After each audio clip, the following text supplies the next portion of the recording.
পাকিস্তান আপনাদের দলের নেতারা প্রধানমন্ত্রী কেন কথা কম বলেন সেটা নিয়ে অনেক বাজেভাবে আপনারা কথা বলছেন, আমরা শুনছি। শেখ হাসিনা তো অনেক কথা বলতেন, সারাদিনই প্রায় কথা বলতেন। যখনই দেখতাম তার নানান দুঃখ বেদনার কথাও তিনি বলতেন এবং অনেক কিছু বাড়িয়ে বলতেন। তো এখন যখন প্রধানমন্ত্রী কথা কম বলে কাজ করছেন তখনও সেটা আপনাদের কাছে কেন প্রবলেমেটিক? আচ্ছা, আমি মানে রাজনীতির একটা ছাত্র বলা যায়, আমি খুব ইন্টারেস্টেড এটা নিয়ে। প্রশান্ত কিশোর নামে একটা ভদ্রলোক আছেন ইন্ডিয়াতে।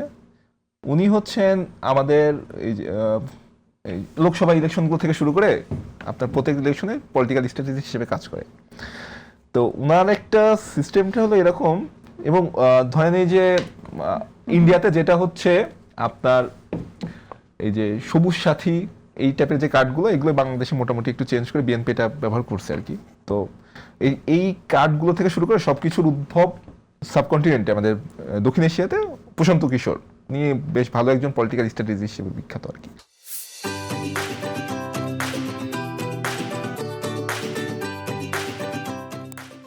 তো ওনার একটা হচ্ছে অন্যতম একটা স্ট্র্যাটেজি এরকম ছিল, আমি জানি না বিএনপি তাকে অফিসিয়ালি অ্যাপয়েন্ট করছে কিনা, মানে আপনার রাজনৈতিক পরামর্শক হিসাবে, যে হচ্ছে মেন যে ফিগারটা থাকবে তাকে বিতর্ক মুক্ত রেখে বাকি সবাই বিতর্কিত করা।